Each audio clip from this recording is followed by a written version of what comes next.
Husky, would you care to begin? Why, certainly. Hi, Internet! And welcome to the latest episode of Yackin with the Stars.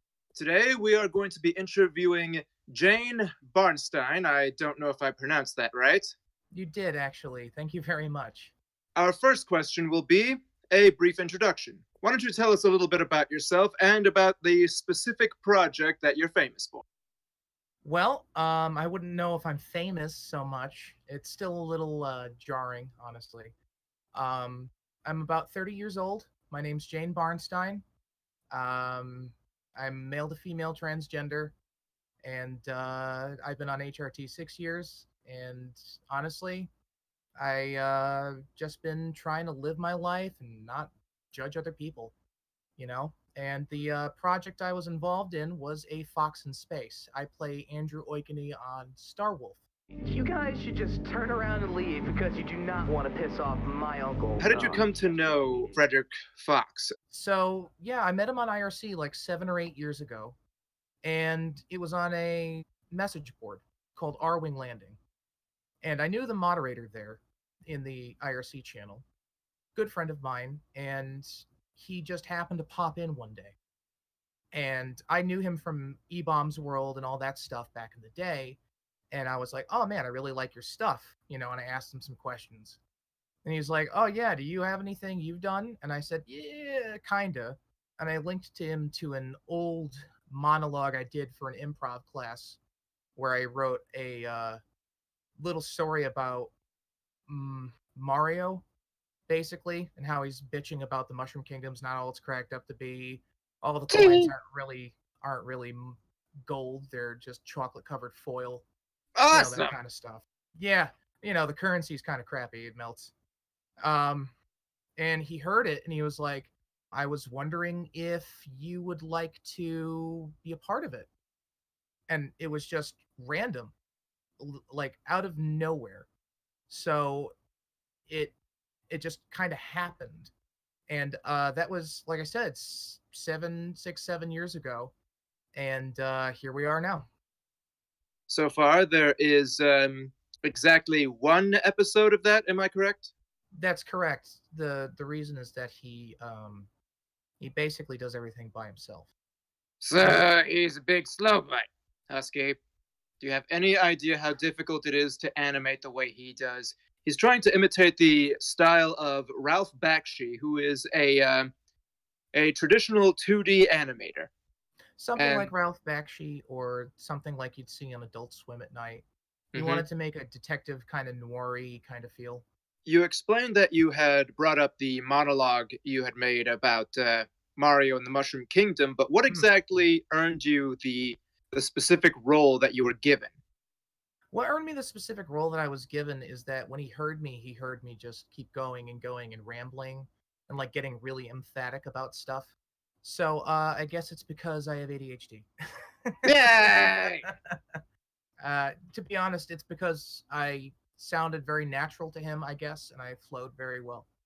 What was your direction like for this particular project? Was there any particular inspiration that you or Fred took from any other source material? Not really. I mean, when you think of that voice, it's basically, you better just turn around and leave. So it's just my voice, basically pitched up a little bit. So he just wanted me to use my own voice, basically. So the idea was, I just wanted to make him a little cocky kid that, relies on his uncle to do everything for him, like that kind of, oh, don't you know who I am? Kind of spoiled rich kid. Got it. Yep, spoiled rich kid, thinks he's entitled to everything. And then he gets his butt handed to him, and then he turns into a little spiteful, what, and just, or he regrets it later, as you can see in the cartoon. They usually do at that point. Yes.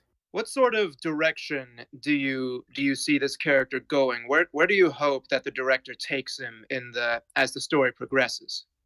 I mean, I would like to see, and I don't know if he's going to do it this way, but I'd like to see Andrew become a little bit more confident. If he has that rambling kind of quality to him, I'd like to see him be more like, hey, you know what? You don't want to do this business deal? Hey, man, that's fine. I got other stuff to do. I got this Mhm. man over here. I got this guy over here who's willing to buy this hot R-wing right now. So if you don't want it, I'm out. Not asking for good old Uncle Andros to fix everything, huh? Yeah, well, at one point he just becomes a brain, so it's kind of hard to ask your uncle for $20 when he can't really hand it to you. Mm-hmm. Man, must be awesome being on this kind of project, huh?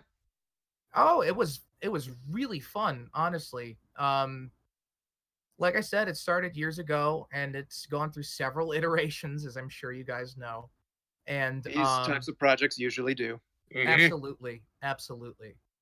And so no, I've met some really cool people. I've met some people in the VA industry, and they were actually pretty impressed that it was my first time. And I was flattered, honestly flattered, because it's the first time I'd ever done anything. The only reason I'd had any experience whatsoever is because I used to be that kid that would just, watch the TV show and be like, all right, bro, let's go and just take it out over here. Just, yeah, meat ride. That kind of stuff. Are you mostly self-trained? Because you mentioned an improv class before. Yeah, kind of self-trained.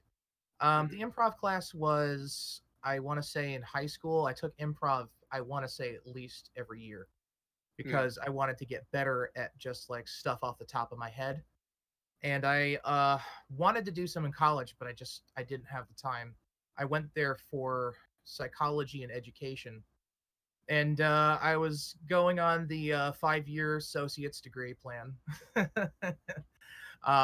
Math is not my strong suit. Let's just put it that way. Whose Uh, strong suit is it? Math people. You mentioned the voice acting community before. I would like to hear a little bit more about your experiences with those people. yeah, no, they've been really, really positive about it, and there are a couple of guys that are doing some projects right now. One of them is making a game.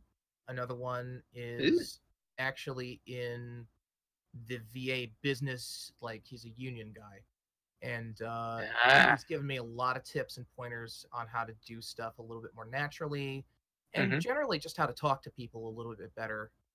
Honestly, I haven't had a chance to get too much information on future episodes.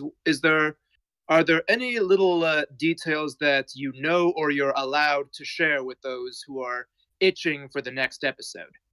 I just gotta say, watch his streams. He doesn't have his consistent schedule, so to speak, but when he's on, you'll see him pop up. He does it for 8 to 12 hours almost every day. He just sits there and animates and tries to make everything sync up and everything like that. So if you're really, really interested, you should go check out the streams that he does on YouTube every day. The link to these streams will be in the description. Yeah, check them out.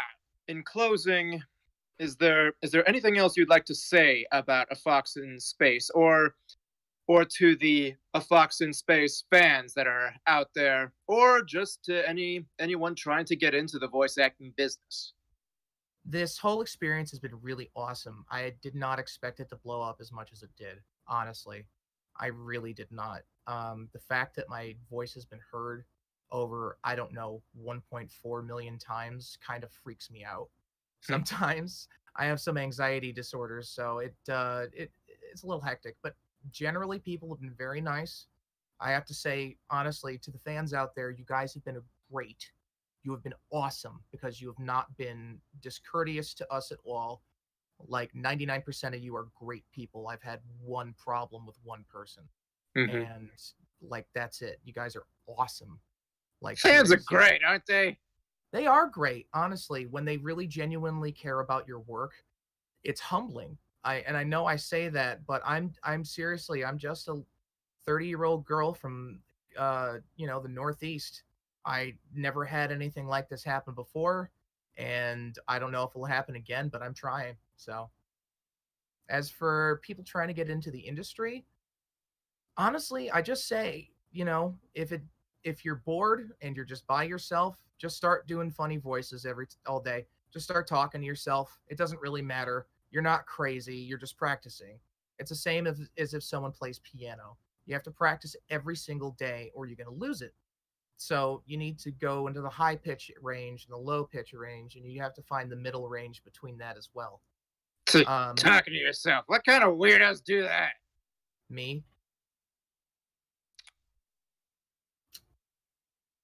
Yeah, that, yeah, the point is, it's okay to be weird, guys. It's It gets okay to be weird. Absolutely. I encourage everyone to let their freak flag fly. Yay! Because nobody should judge anybody for anything. Like I said, I'm transgender. I've been through the really bad places, and I know that the only reason people hate is because they're not happy with themselves. And I know it sounds really, really trite, but let them be hateful. If that makes them happy, great. Then they're being happy with their life. You go live your life as the best you that you can be. Again, trite, but yeah, just try for the best. The only thing you can do is do your best, and don't worry about the stuff you can't control. Thank you very much for your time. Absolutely. It was a pleasure talking to you guys. Now then, Husky, if you would kindly say goodbye to the internet. Of course. Yeah. Goodbye, internet. Blech.